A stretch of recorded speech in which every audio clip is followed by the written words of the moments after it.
Seigneur, nous voulons te rendre grâce parce que par ce repas, tu nous rappelles tes souffrances, mais par ce repas, tu nous rappelles aussi que tu as déchiré ce voile et qu'aujourd'hui, nous pouvons être en communion avec toi directement, parce que tu es ce Dieu qui nous permet d'être appelés ses amis.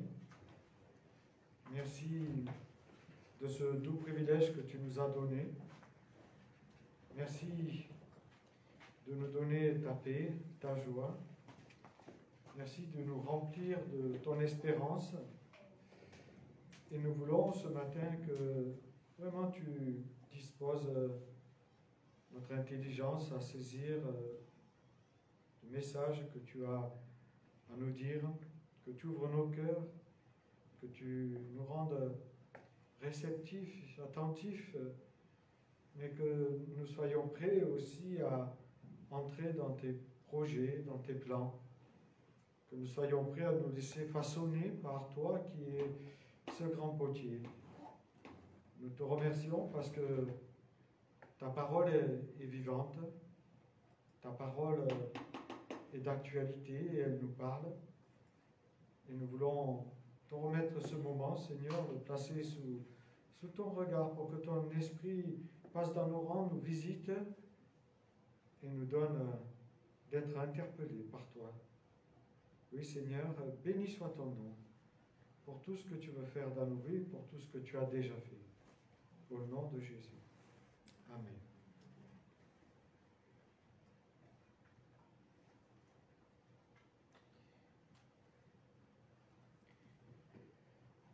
Aujourd'hui, nous allons continuer à poursuivre les lettres de l'Apocalypse, ces lettres qui sont pleines de suspense.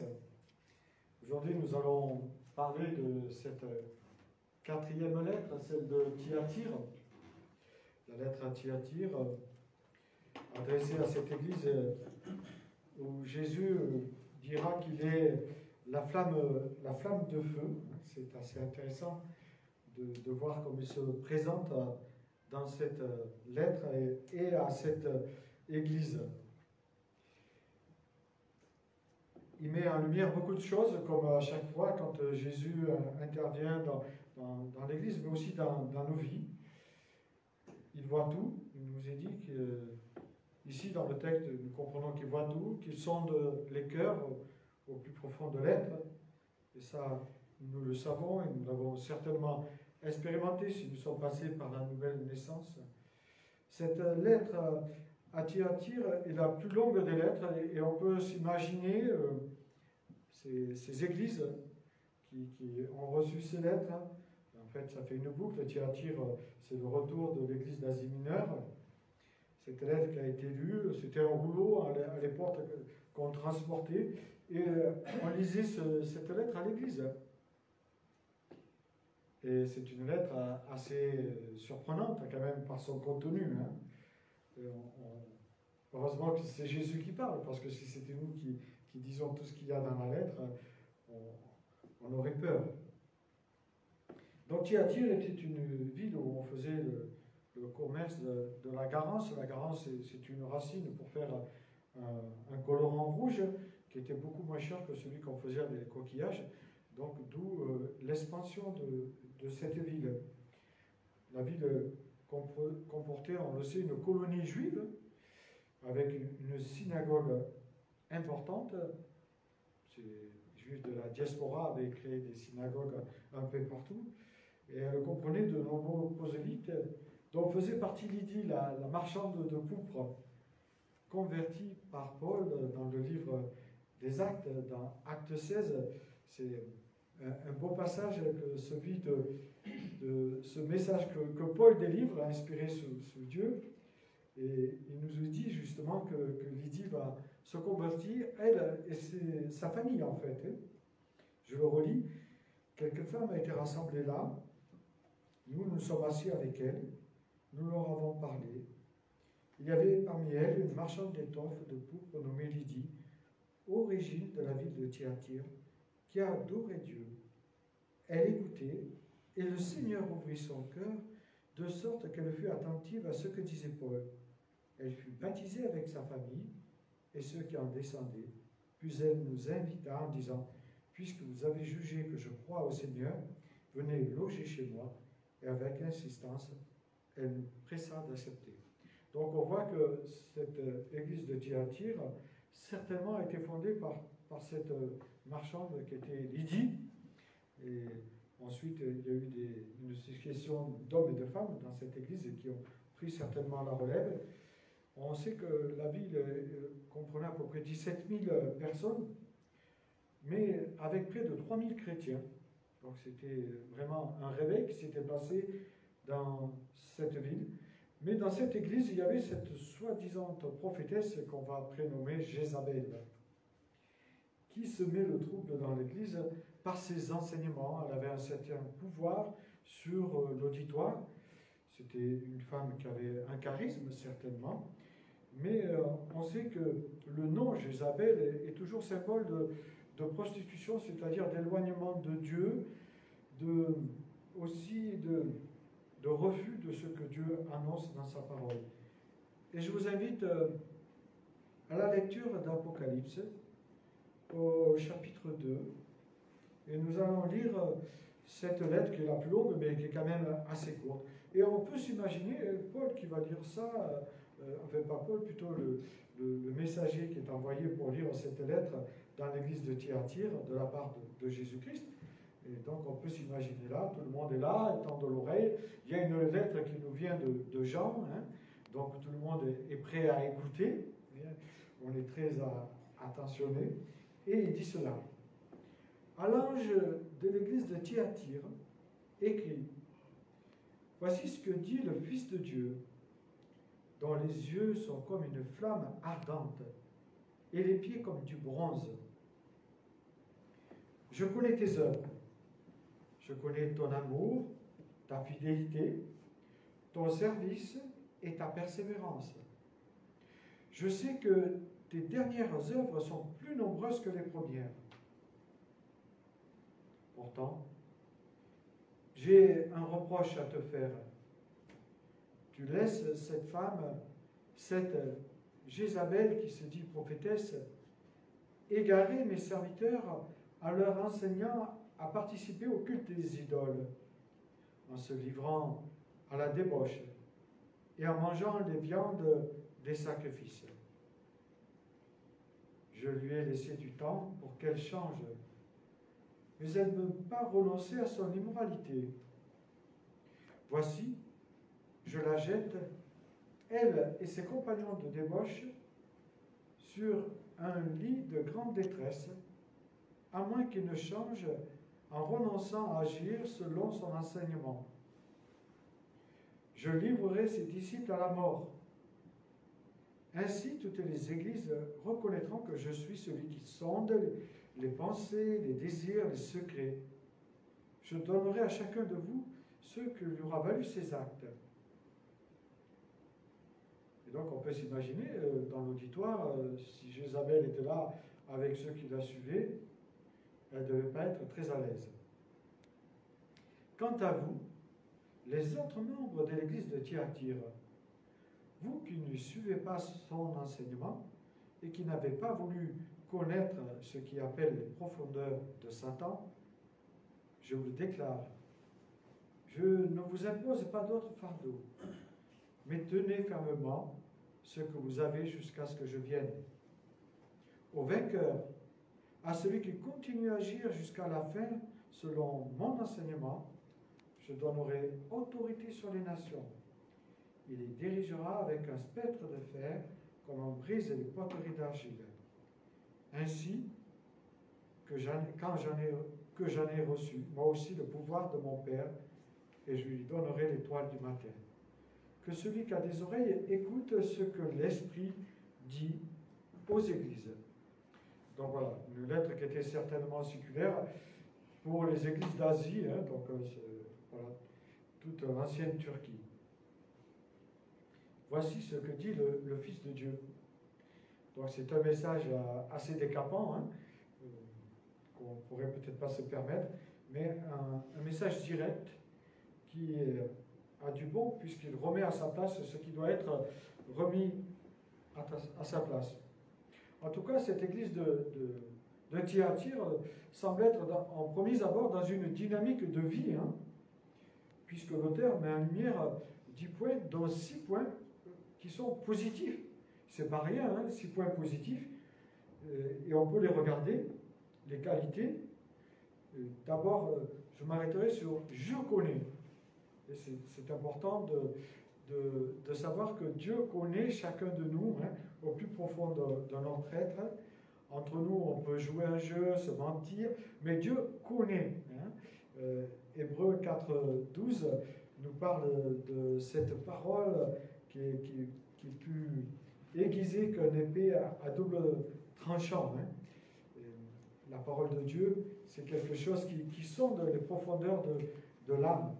Il nous est dit, je le relis, cette parole est vivante, elle est efficace, elle est plus tranchante que toute épée à double tranchant, elle pénètre jusqu'au plus profond de l'être, jusqu'à atteindre âme et esprit, jointure et moelle, elle juge disposition les pensées du cœur.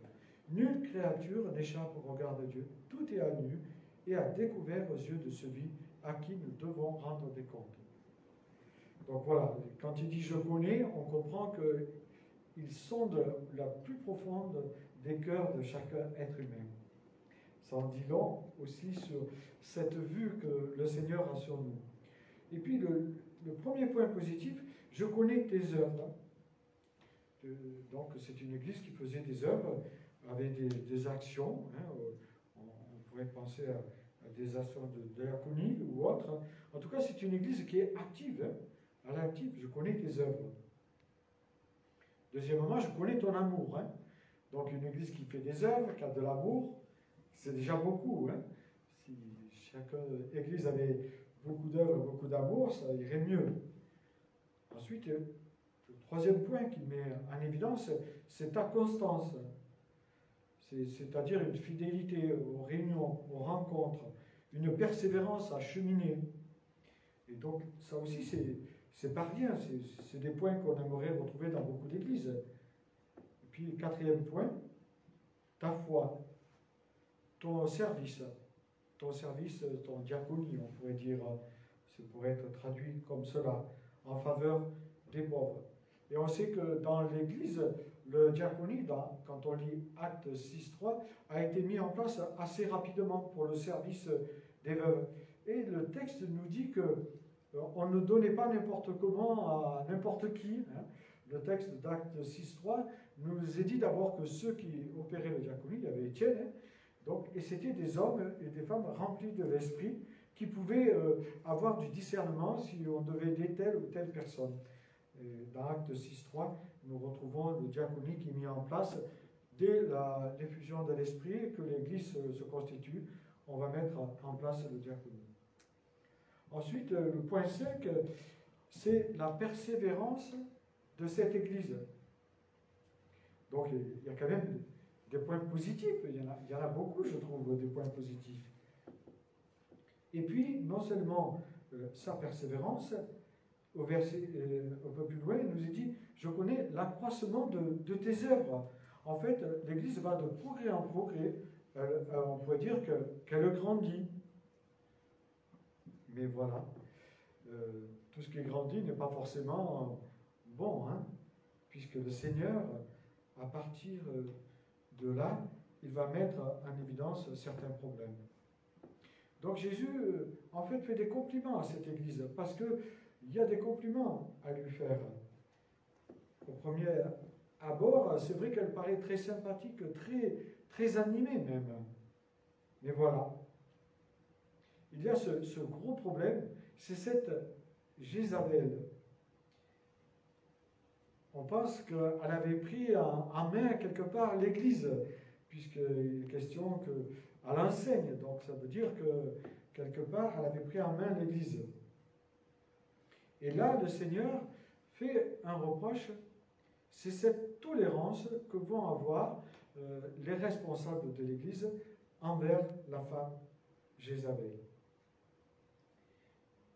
Jézabel, et c'est intéressant pour nous, ça ne nous dit pas grand-chose, mais pour les Juifs, en fait, ça les ramenait à cette femme, fille d'Ébal, le roi de Tyr, qui avait épousé le roi Akab, ou Achab, comme vous voulez, pour resserrer l'alliance tyro-israélienne. Son mari, Achab, avait assouvi tous ses désirs de cette femme. Il avait fait même construire à Samarie un temple pour son dieu Baal, et ce qui avait amené un gros frottement avec le prophète Élie, qui va s'opposer au prophète de Baal, ces 350 prophètes. Élie va combattre. Et à partir de là, pour Jézabel, justement, Élie va être l'homme à abattre, car il dénonçait les cultes chers à la reine despotique, empreints de prostitution et de sorcellerie, en fait. Et on connaît aussi l'histoire de Naboth, cet homme qui avait une vigne, et cette femme va dire à Achab qu'elle a envie de cette vigne. Elle va lui dire, monte un procès, on va monter un procès, on va condamner Naboth, et elle va récupérer la vigne. Donc, en fait, la référence que fait ici Jésus, c'est cette référence à cette femme Jézabel, une femme qui était mauvaise, en fait, qui semait la zizanie. Alors, plutôt que de s'arrêter sur une femme avec le nom propre, Jézabel, on comprend que c'est un symbolique, mais qui a une forte connotation pour eux et qui doit l'avoir pour nous. Nous devons comprendre ce que l'Esprit veut nous dire. Il est question plutôt d'une femme avec cet esprit de prophétesse. Malheureusement, elle était très écoutée dans l'Église, écoutée par un bon nombre de personnes. Pour que Dieu intervienne, c'est qu'il y avait urgence. Cette prophétesse qui avait l'art d'amener les gens à être pendus à ses lèvres, certainement qu'elle avait une bonne allocution et amener les uns et les autres à les caresser dans leur poil, puisque quand on pense à ce qu'elle prônait, c'est assez attristant. Par son enseignement, on sait qu'elle avait gangréné l'Église. En tout cas, une bonne partie de celle-ci, le texte nous le montre. À partir du verset 24, on voit qu'il y a un détachement. Donc il y a une partie qui suivait Jézabel et une autre partie qui écoutait, qui continuait à écouter les paroles du Seigneur. Ce qui est reproché à cette Église, c'est l'esprit de tolérance. Un esprit de tolérance. Aujourd'hui, on nous dit qu'il faut être tolérant. Et le reproche que fait Dieu à cette Église, c'est la tolérance. Si on s'arrêtait à la simple définition du dictionnaire de la tolérance, il n'y a rien de trop mauvais. Et il n'y aurait pas de problème. Il est question d'être patient et d'aimer quelqu'un malgré ce qu'il fait. Jusqu'à là, pour moi, il n'y a pas de problème. Mais le mot tolérance a une autre connotation dans l'esprit de nos contemporains aujourd'hui. Car au nom de celle-ci, on tolère et on excuse beaucoup de choses. On supporte sans vouloir corriger. Et vous savez que ce que nous entendons à l'extérieur, souvent, nous le reprenons et nous le faisons vivre dans l'Église. Il ne nous faut rien dire sous prétexte qu'on serait intolérant.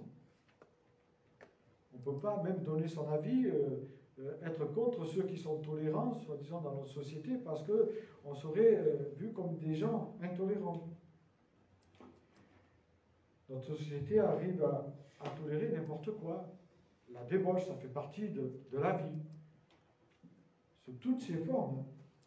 L'adultère aussi fait partie d'une tolérance de notre société. Les pratiques homosexuelles font partie d'une tolérance de notre société. Et si nous disons que nous ne sommes pas d'accord, parce que Dieu le montre dans sa parole, que c'est un péché comme d'autres péchés, que la colère, etc., alors on nous traite d'intolérants. On ne peut même plus donner son idée, son avis. Alors ceux qui étaient soi-disant tolérance deviennent plutôt intolérants envers ceux qui ne vont pas dans leur sens. Pour dire que notre société, avec sa tolérance, va loin, dernièrement, il est sorti une loi sur le viol. Une petite qui a 13 ans, si elle est consentante, il n'y a plus viol aujourd'hui. Mais attendez, 13 ans, vous savez ce que c'est? C'est un bout de chou, quoi. Il faut arrêter, quoi. C'est un bébé. Et on va dire qu'elle est consentante. Voilà jusqu'où on va. Hein. Notre société va jusque-là et elle voudrait nous inculquer ces choses-là. Et je crois que nous devons nous élever notre voix, puisque Dieu nous dit que nous avons à élever la voix contre toute injustice. Parce que même si la parole nous dit que Dieu est amour, et ça nous le savons, il est amour. La preuve en est, nous avons célébré ce repas et nous nous rappelons qu'il a donné sa vie pour nous et nous sommes sauvés par grâce. Tout cela, nous le comprenons. Dieu est amour.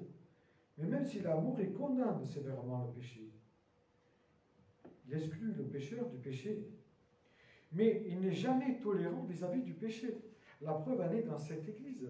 Un faux enseignement, pour lui, mérite justement l'exclusion. En fait, le texte nous rappelle que l'Église était laminée, bouffée par cet esprit de tolérance qu'il y avait dans cette société et qu'avait amené cette soi-disant prophétesse avec ses enseignements. Elle inculquait cela à l'Église, d'être tolérant. Évidemment, comme elle était prophétesse, elle disait « le Seigneur m'a dit ». Vous savez, quand les gens disent « le Seigneur m'a dit », il n'y a plus rien à dire. Mais moi, je dis souvent, il faut voir si ce que tu dis correspond à ce qui est écrit. Parce que là, il y a beaucoup de choses qui sont inspirées de Dieu dans la parole. Elle disait qu'on pouvait participer à toute manifestation sans aucun problème. En fait, dans cette ville qui était faite de commerçants, d'artisans, donc il y avait comme, on va dire, un collectif qui s'était monté, et ce collectif, si vous vouliez rentrer, il fallait montrer patte blanche, c'est-à-dire participer à leur fête. À leur fête qui était souvent défroquée, quoi. Hein. Et c'est pour cela que, justement, les chrétiens avaient tendance à aller là parce qu'ils ne voulaient pas perdre leur boulot. Et on peut comprendre, même si on n'est pas d'accord, on peut comprendre qu'ils étaient dans l'hésitation de partie, hein, participer à ces fêtes-là. Une autre partie, non. Mais Jésus ne plaisante pas envers ceux qui s'égarent. Il donne des sérieux avertissements. Et il donne aussi des sérieux avertissements à ceux qui égarent ses enfants. Hein. Dans Matthieu 18, verset 6, il dit « Quiconque scandalise un de ces petits qui croit en moi, il lui vaudrait mieux qu'on lui mette une meule d'âne au cou et qu'on le jetât au fond de la mer. » Donc, on voit qu'il ne plaisante pas quand on veut arrêter quelqu'un d'annoncer sa parole. Et puis, il y a l'histoire d'Ananias, Saphira. Dieu ne plaisante pas, il les a foudroyés l'un comme l'autre. Et arrêtons-nous maintenant sur ces points négatifs que le Seigneur relève, les 4 reproches, en tout cas, on pourrait dire qu'il fait, même si ça ressemble, c'est un ensemble, hein, dans cette église de Thyatire.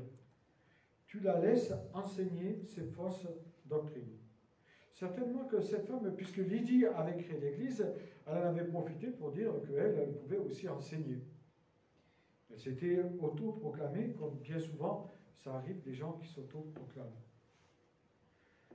En tout cas, ce qui est sûr, c'est qu'elle faisait partie de l'église, puisqu'elle enseignait, donc elle faisait partie de l'église. Et elle était cette prophétesse avec une tendance libertine. Le texte nous le dit. Ce à quoi elle a mené. Elle a mené à la débauche, à les amener à participer à ces cultes idolâtres où on mangeait des viandes sacrifiées aux idoles. Donc on sait un peu ce qu'elle enseignait. Et ce que Dieu fait, c'est de dire à l'Église qu'ils auraient dû intervenir pour l'arrêter dans ses délires, qui nous est dit au verset 24, « Venez de Satan ». Cet enseignement venait de Satan. Verset 24, là c'était clair. Hein, il nous est dit que les enseignements de cette femme venaient de Satan. Donc, c'est un esprit de Jézabel qui régnait malheureusement dans une partie de l'Église qui troublait l'Église. Le deuxième reproche qu'il leur fait, c'est de s'être laissé séduire pour tomber dans leur ancienne vie, leur immoralité, cette débauche. En fait, ils revenaient au paganisme, comme l'a fait l'Église au cours des siècles.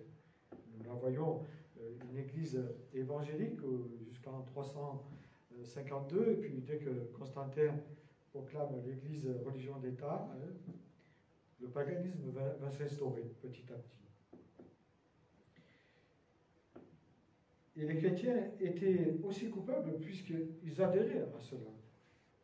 Ils étaient aussi coupables que le roi Akab dans ses agissements avec sa femme Jézabel, qui, pour répondre à tous ses besoins, se pliait à ses petits caprices. On peut dire que l'apogée est atteint quelque part lorsqu'on mêle séduction et manipulation spirituelle. Et ici, il est question de manipulation spirituelle par un enseignement. Et aujourd'hui, nous savons qu'il y a beaucoup d'enseignements qui ne correspondent pas à ce qui est écrit. On peut penser à l'évangile de prospérité, où le Seigneur guérit toujours, alors que la Bible nous montre que oui, il guérit, il est tout puissant, il peut faire ce qu'il veut, mais pas toujours. Il y a des situations où parfois il laisse les gens malades, parce que peut-être il veut les appeler, on ne sait pas. Ensuite, le troisième reproche, c'est qu'il participe à manger ces viandes sacrifiées aux idoles. Même si Paul, dans 1 Corinthiens 8,4, dira que les idoles ne sont rien, mais si on vous dit que cette viande a été sacrifiée à des idoles, alors ne la prenez pas. Parce que vous devenez et vous participez avec eux. En connaissance de cause, nous ne devons pas nous associer à ceux qui est idolâtre. C'est un peu comme si vous allez à la messe et qu'on célèbre l'Eucharistie et que vous preniez l'hostie. Et pour moi, c'est la même chose. Vous êtes en train de participer à quelque chose d'idolâtre et de très fort, puisque la messe, c'est on recrucifie le Christ, et l'hostie, c'est le corps du Christ, qu'on met sous sa langue pour ne pas le croquer, mais en fait, c'est ça. Et ça, pour moi, c'est quelque chose que je ne pourrais jamais participer, parce que c'est de l'idolâtrie complètement, puisque le Christ, soi-disant, se fait présent parmi nous, alors qu'on sait que le Christ est présent en nous, constamment. Il n'y a pas besoin de prendre un hostie, qui serait quelque part magique. Donc, tout l'aspect magique de la messe, renseignez-vous, vous verrez que la messe, il y a cet aspect magique séduisant pour certains, et qui voient cela comme quelque chose de très précieux. Ce n'est pas le pain et le vin comme nous partageons ensemble le pain et le vin. Voilà, le troisième reproche, c'est qu'ils vendaient ces viandes sacrifiées. Sans doute que les fréquentations que les chrétiens avaient avec les artisans et les commerçants étaient sous l'oppression pour ne pas se faire mal voir et pour faire partie toujours de ce groupe-là. Alors peut-être qu'ils s'associent à ces banquiers idolâtres pour festoyer avec eux. Mais on sait que ça finissait toujours en débauche. Le quatrième reproche, c'est « tu tolères bien qu'elle ne se repente pas ». Donc cette femme a reçu des avertissements, mais elle ne s'est pas repentie. Donc Dieu, il nous a dit qu'il parle une fois, deux fois, trois fois, mais à un moment donné, il paraît que sa voix s'arrête. En fait, sous le couvert d'un soi-disant amour, tu la laisses faire dans l'Église. Il n'y a aucune discipline d'Église, alors que la parole nous parle de discipline d'Église, soit dans Matthieu 18, Matthieu 13. Elle nous parle de cette discipline qui maintient la doctrine de l'Église, qui est nécessaire à la doctrine d'une Église. Dans Romains 13, 17, il nous dit, si ces gens font n'importe quoi, éloigne-toi d'eux, ne participe pas avec eux à ce qu'ils font. Il ne nous a pas dit de ne pas être dans le monde. Moi-même, je participais à des matchs de foot, ensuite on mangeait, mais quand on commençait, et ça ils le savaient, quand ils commençaient à vouloir chanter leur chanson paillarde, je prenais la porte, je leur disais, bon, ben, je m'en vais, la soirée pour moi se termine là, je vous laisse, voilà. Une fois, deux fois, trois fois, j'ai fait ça, et puis après, il n'y avait plus de chansons paillardes, ils attendaient que je parte. Donc voilà, je crois qu'on peut être dans le monde sans collaborer avec ce que disent et font les gens du monde, hein, parce que sinon, malheureusement, on n'est plus crédible. Donc Dieu nous dit de nous éloigner quand on peut se brûler les ailes. Le Seigneur met en lumière tout ce qui est dans l'obscurité et condamne implacablement les pratiques de Jézabel et ses nombreuses fausses doctrines. Il lance envers une partie de l'Église une sévère menace. Il menace cette Église, en tout cas ceux qui suivent Jézabel, ceux qui participent à ce qu'elle dit et qui prennent pour agent comptant et qui la suivent dans ce qu'elle fait. Et puis heureusement, à partir du verset 24, il y a ceux qui ne l'ont pas subi, les fidèles. Ceux qui peut-être étaient persécutés parce que peut-être ils perdaient leur travail parce qu'ils ne participent pas à ces fêtes. Ceux qui se sont conservés purs de ces erreurs, de ces souillures doctrinales. À eux, le Seigneur ne fait point de menace, au contraire. Il les rassure, les console, en leur déclarant qu'aucun fardeau ne sera ajouté à toutes ces épreuves qu'ils subissent.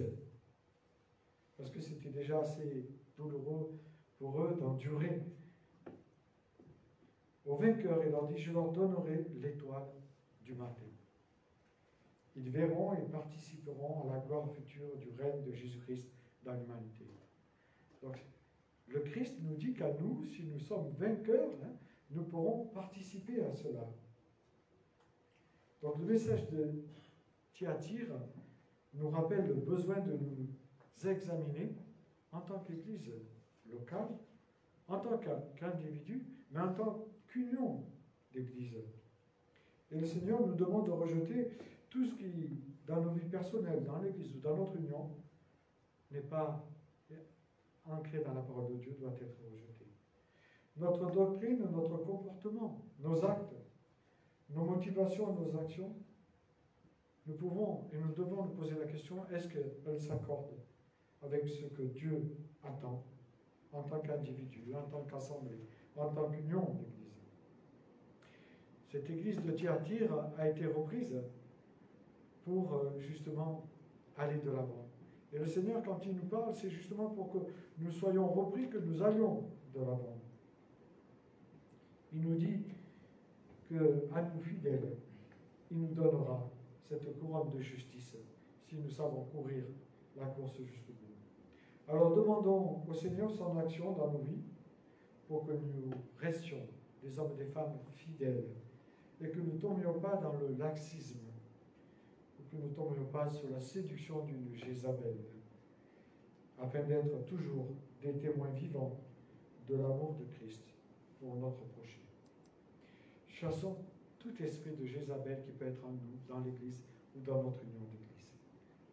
Je vous invite à prier.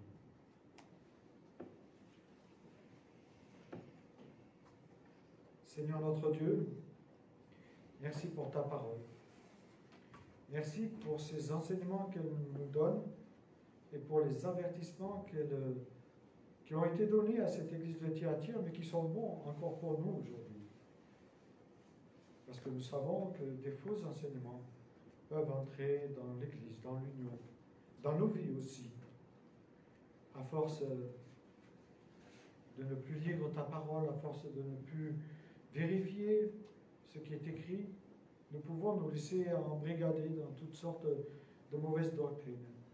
Donne-nous, Seigneur, de savoir sonder ta parole pour vérifier si tout ce que nous entendons ou tout ce que nous voyons fait partie de tes enseignements.